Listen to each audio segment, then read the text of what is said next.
On this episode of Are XAL, we sit down with several brothers to get a better understanding of their time in the military. Xi Alpha Lambda has one of the largest concentration of veterans in all of Alpha Phi Alpha Fraternity Incorporated. Since becoming a chapter in May of 1981, the chapter has been home to veterans from all branches of the military.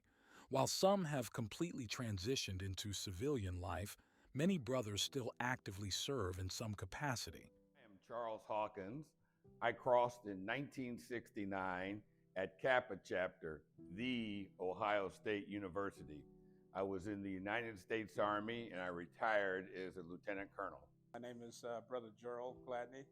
I crossed in the year of 1981 at the Beta Delta chapter of South Carolina State University, branch of service, United States Army, and I retired at the rank of full colonel. I'm Brother Brian Marshall and crossed into Alpha Phi Alpha Fraternity Incorporated December 4th, 1982, into Theta Lambda chapter, Dayton, Ohio.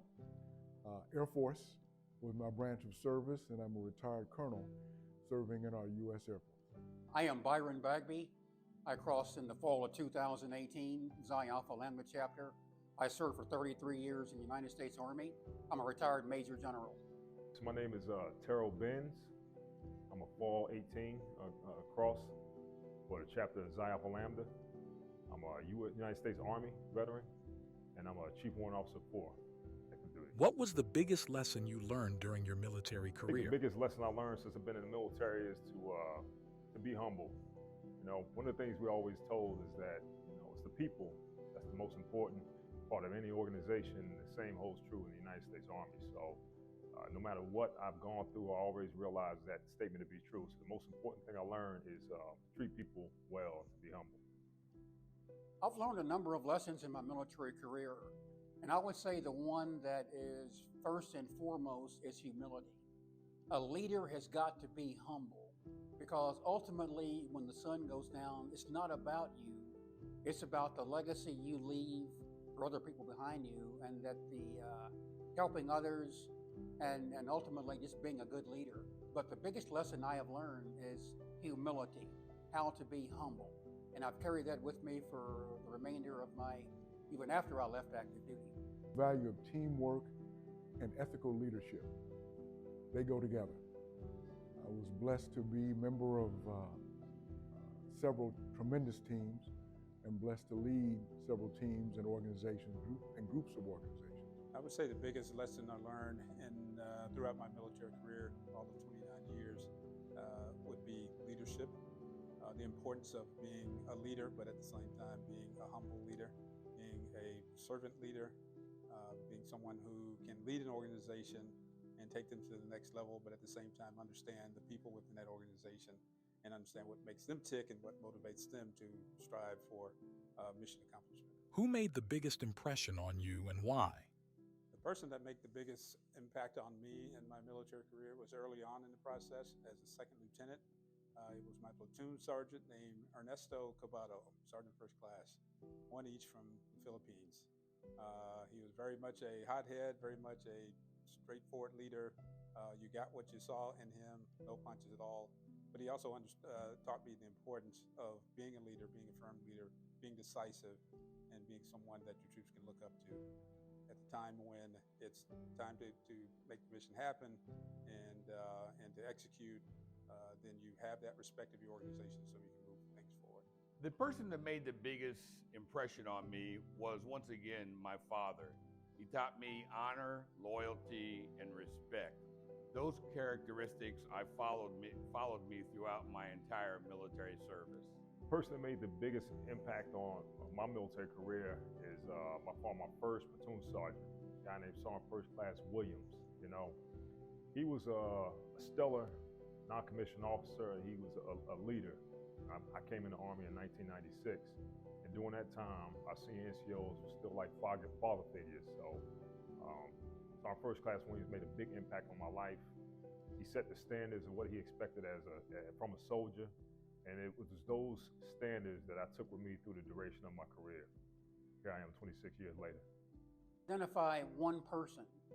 There are a lot of people that helped me during my military career, I would say the two that are top would be a retired Lieutenant General named Freddie McFerrin.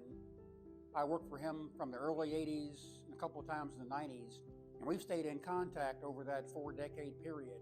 The second person I've worked with several times in my career. We've been classmates at the Army War College. We were tactical officers at the Military Academy on the Joint Staff together. I worked for him when he was a division commander, and that's the person who is now our Secretary of Defense, the Honorable Lloyd J. Austin III. Those two individuals helped me understand myself. They provided guidance. They helped coach me to be a better leader, to understand myself, and to know what I could do to best make my unit and my organization most effective. What was your proudest moment in your military career? There are a number of those, but I would say when I was the Chief of Defense Cooperation in Egypt, and I brought the Egyptian Defense Minister to the Pentagon to Washington for a week-long visit, when we met with Secretary of Defense Donald Rumsfeld, the Egyptian Defense Minister, who was Field Marshal Tantawi at that time, told our Secretary of Defense that I was the best general who had served in that job in Egypt. And for me, that was a proud moment, knowing how the Egyptians are in terms of working with them, trying to be fair. And when he told Secretary Rumsfeld that I was the best general that had served in that role in Cairo, that to me was my proudest moment. I was blessed with many proud moments in my military career, yet I would harken back to my undergrad days when I was a cadet at the Air Force Academy. Finishing the freshman year, what's called the Dooley year. And Dooley is a derivative of the Latin word dulis, meaning slave, and where we get the English word duty.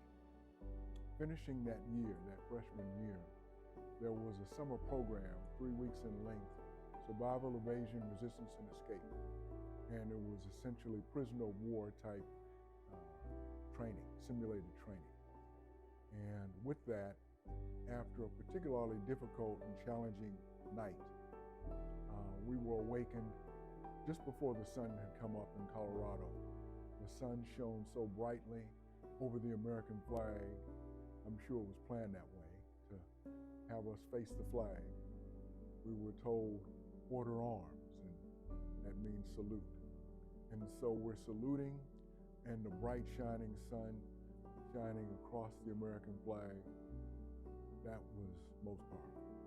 The proudest moment in my military career, again, started at the very beginning, and that was being commissioned a second lieutenant in the Army. I came up through humble beginnings, Deepwood, South Carolina, as I call it. Literally living in a home that didn't have any running water. Had to go get that on a daily basis. Had to go cut wood. We had a wood burning stove, and all slept in beds together, that kind of thing.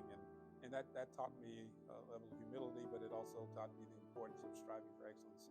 So I think that once I became a second lieutenant, once I was able to wear that uniform proudly, like my uncles before me, that was a moment that I just felt would be forever etched, not only in the minds of my family, certainly myself, but those who witnessed that. So certainly a proud moment, without a doubt. Proudest moment was when I was promoted to my final rank of Colonel 06, and my dad had been a Tuskegee Airman, and he held officers in a great deal of esteem and reverence, and sadly passed away a year and a half after that. But the pride that he had and what I had been able to accomplish with the guidance and the support I had gotten from him and my mother, really filled me with pride that I was basically carrying on the family legacy and hopefully doing it the right way. The proudest moment in my military career, I think, was when I made Lieutenant Colonel. My parents had never been to any of my promotions, and I was stationed at the Pentagon. My father actually came to my promotion dressed in his uniform, and he saluted me as I made Lieutenant Colonel. It brought tears to my eyes.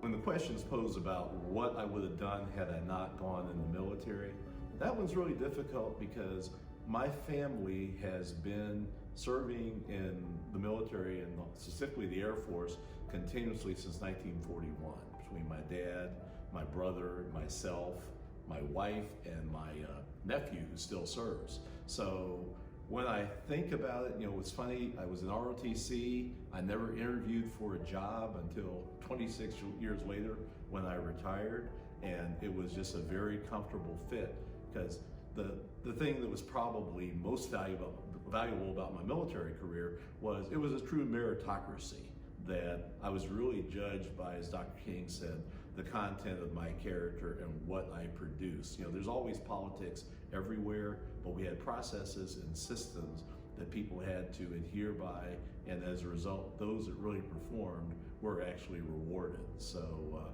I have no regrets, and I will tell you, 17 years after I left, the lessons that I learned from being a military officer stay with me today, both when I went into the private sector and as a federal employee for the last 12 years. Had I not served in the military, I might have actually gone on to medical school, because that was the original plan.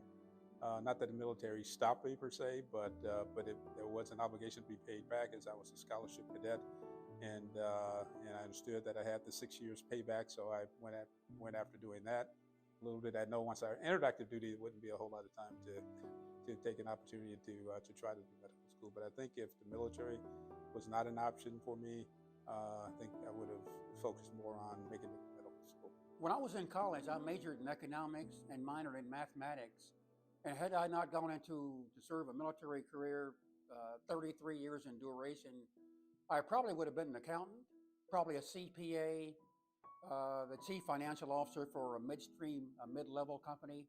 But I would have been doing something that's routine, finances, accounting, but serving a career in the military gave me a chance to do something different every day, a different job every 2 or 3 years.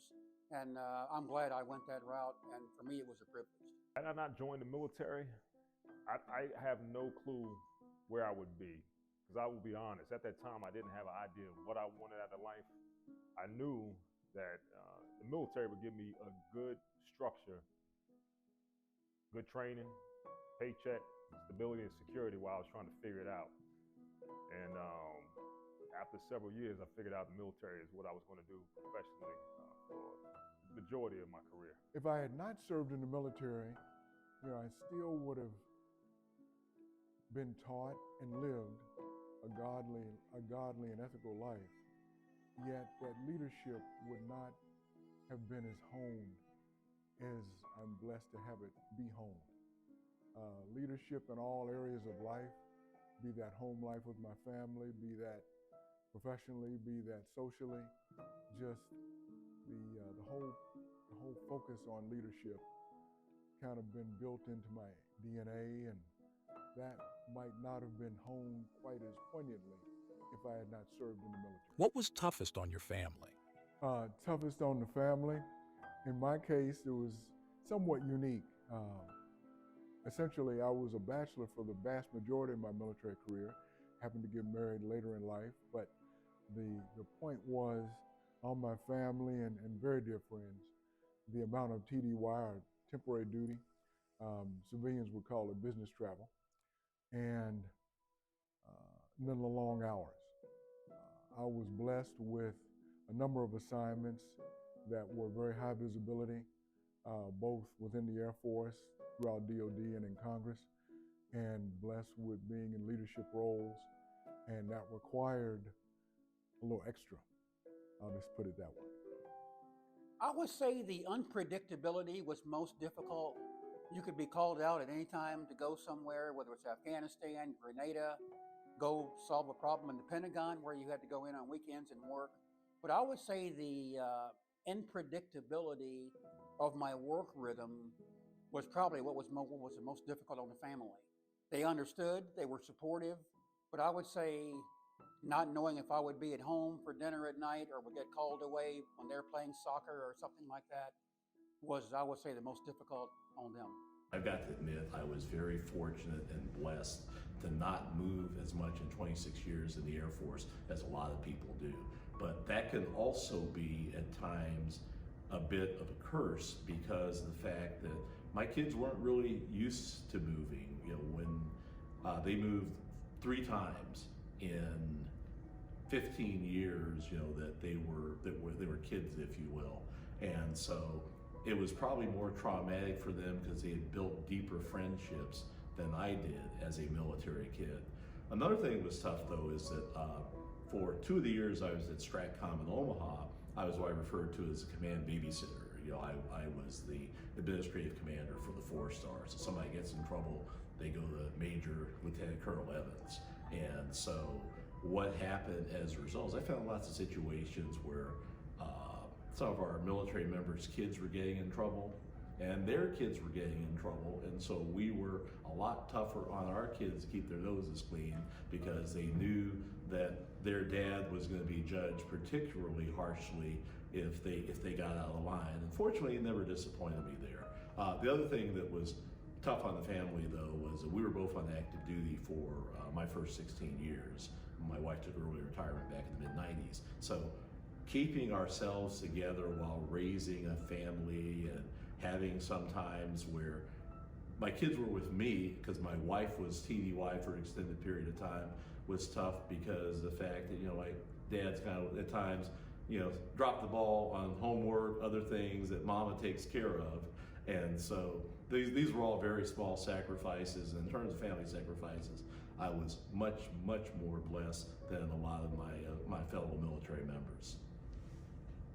The toughest aspect of my military career was traveling around the world, of course, moving from place to place. In fact, my son and I just had this conversation last week, and he's 32 nowadays, but we talked about how it was tougher on him to move from place to place and having to reestablish friendships and relationships. As a kid, that was really tough, leaving friends behind, establishing new friendships. But as you get older, he certainly appreciated the fact that now he has just many more friends than he might have had otherwise had we just stayed in one place. So that was clearly the toughest, and obviously deployments as well. Going to Bosnia, had to leave my family behind for a while, and that was certainly tough on the family. Would you do it again? In terms of doing it again, if I had the chance to, without a doubt, absolutely. There's nothing greater than to serve your country. Even these days, I know there's a lot of questions about what true patriotism is and what it means, and it tends to take on a more political tone these days. But in my mind, serving your nation is the highest calling and the most honorable thing that you can do. So would do it again without hesitating. Absolutely. But knowing what I know now, second time around, I'll burn this joker down. I'll stretch the limit. I wouldn't be afraid to fail. I try every challenge the military has to offer. I would just try to double my winnings this time around. Absolutely. It was a privilege serving. I have no regrets about serving. I'm glad I did. And I would encourage anyone to at least consider serving in the military. But for me, serving for 33 years and 4 months was an absolute privilege, and I would do it again in a heartbeat. It's a resounding yes. In terms of why I would do that again, there is no substitute for service, serving the country, serving the community, and then the people. The people I had an opportunity to serve with, serve under, and the people I had an opportunity to lead. Just bar none. Just made you proud to be an American, made you proud to be a child of the Lord. What would you say was your military legacy? This particular question is very humbling. I'm not one to talk about myself a lot, but I guess I have to in this context, in this situation. In terms of a legacy I've left behind in the military, that is certainly serving as an officer and gentleman, and certainly serving with integrity. The way I was brought up, integrity and the overarching theme of character were essential, just very, very fundamental in my life. So I would say officer and gentleman, living a life of integrity and character. Say trying to help somebody else, trying to help others that come behind me, those who were junior in rank, whether they were non-commissioned officers or other officers, helping them to be all they can be, to get promoted, to get some of the key assignments like Lieutenant Colonel level command, Colonel command, promotion to general, and a few I've helped get in officer candidate school. I'd say my legacy would be helping other people to achieve and be as successful as they could be in their military career? When I think about my legacy in the military, I mentioned Brother Patton earlier, and even though I did not formally establish a mentoring organization, that's probably what I took the most pride in. I would see young officers, typically young African American officers who didn't know what I call the rules behind the rules. And I would ask them, bring me your record, tell me where you've been, tell me where you want to go, and give them solutions that would help them achieve their dreams. And one of the best examples I have there was a very bright young captain I happened to meet her at, I was in a meeting that she had given a presentation at. And so I asked her if she had a certain job that was essential for development in her career, and she said, no, I hadn't.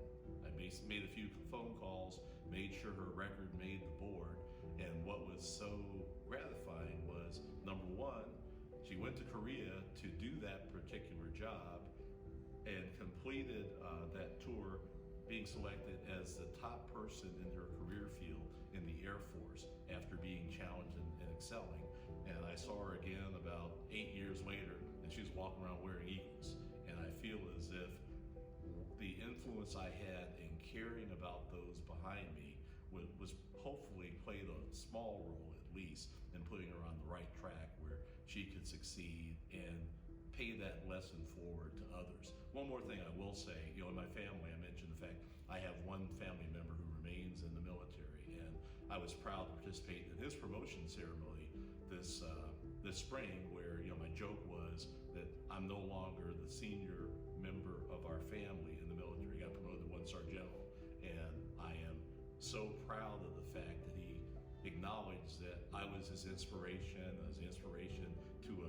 to his best friend, who's now an Army 2-star. That they looked up to me and they called on me for advice, and they took part of it, and hopefully that played a small measure in their success as well. And both of those gentlemen are Alpha brothers, I might add. I think my legacy left behind in the military would be, again, servant leadership. One of the things that I learned a harsh lesson from early in my career was the attitude that the Army had at that time, which was, it's all about, piss and vinegar, all about being the meanest and the toughest and roughest you can be. But I never really subscribed to that. I've always carried lessons that I learned from my childhood in South Carolina. And I remember my grandma telling me this, although she didn't invent it, but certainly it applied. And that is, it's important. It's nice to be important, but it's more important to be nice. And obviously, in a military setting, there's times where you got to be direct, you got to be clear about what the requirements are. But treating people with dignity and respect has always been the thing that I put first and foremost, and I apply that to this very day. And I've gotten feedback from those soldiers who I've met years later who became sergeant majors, senior officers now in the military, and that was one thing that they recalled of my interaction with them, is that although Gladney, got the job done, but he did it in a respectful way. So that's very, very important. Did the fraternity prepare you for military service? I think the fraternity prepared me for the military in some ways, and in some ways the military helped me better understand how to navigate my leadership within the fraternity. And I say the fraternity prepared me in the sense that pledging as a sophomore, 19 years old, not even 19, actually I was still 18, and then I later became 19. And just learning, being placed in leadership roles within the chapter, being given opportunities to lead my peers, which is always the toughest thing to do. And so I certainly believe the fraternity prepared me for that in terms of leadership and like I said, leading peers. But the military just enhanced those abilities and that understanding of the importance of leadership, what it means. Again, as I said earlier, the ability to understand people and what make they tick, and how to drive them to accomplish a mission and not hate you in the process. In the fraternity late in life, I joined at 62 years old. So I had served a 33-year career at that point. And I would say serving in the armed forces helped prepare me to be successful when my line brothers and I went through the fall 2018 line for Xi Alpha Lambda. But I would say understanding difficulty, working through adversity, trying to be humble, and trying to teach and experience teamwork. Those lessons, I believe, helped me when I joined this great fraternity. There's certainly some of both in my answer. Because I was exposed to the military and a very rigid, regimented undergrad and military career, that helped enhance my ability to serve as an alpha man. It enhanced my ability to be a team member, to be a leader, and to interact with a host of folks, a host of different type of personalities, backgrounds, and be a leader and a servant in our community. So from a military standpoint, it helped me serve as a servant leader in Alpha Phi Alpha. From an Alpha Phi Alpha preparing me, Alpha Phi Alpha actually enhanced my service in the military. More speaking opportunities, more leading opportunities, being a chapter officer, several levels, and those kinds of opportunities actually honed and served to perfect some of my, or enhance some of my leadership skills I've been blessed to build to that point. So I was blessed to become a member of Alpha Phi Alpha early in my military tenure, and that only enhanced my military service. The military prepared me for the fraternity in two ways, because I crossed 6 years after I graduated from college, so I crossed here as Alpha Lambda. And the military prepared me, if only because of the fact that they really teach the notion of selfless service, and again, that no one individual is greater than the institution. Because the bottom line is, in this ultimate expression in the military, you can be told to do something where the commander knows there's a high probability you're not going to make it back. But the mission is more important than you are. Consequences aren't as dire in Alpha, but nonetheless, still, we understand that we're stronger together than we are as a group of individuals. But the other thing about the military was, when I got here, I kind of joke a lot of times. I knew Chet Johnson when he was young, and there were brothers like Chet, Horace Jordan, Bev Scott, Cliff Longshaw, Wendell Stepp, Roscoe Swan, who really embraced some of our younger brothers and took those military experiences and how they developed and nurtured leaders and shared them with us. And it kind of became cyclical, because the military experience that I had, plus the military experience of my Alpha mentors, and I'll add Paul Patton, of course, to that list, then made me a more effective Alpha, which in turn made me a more effective military officer. So, we have a long history together as a fraternity and the military, and it's a lot of it is because our values and our aims are very, very similar.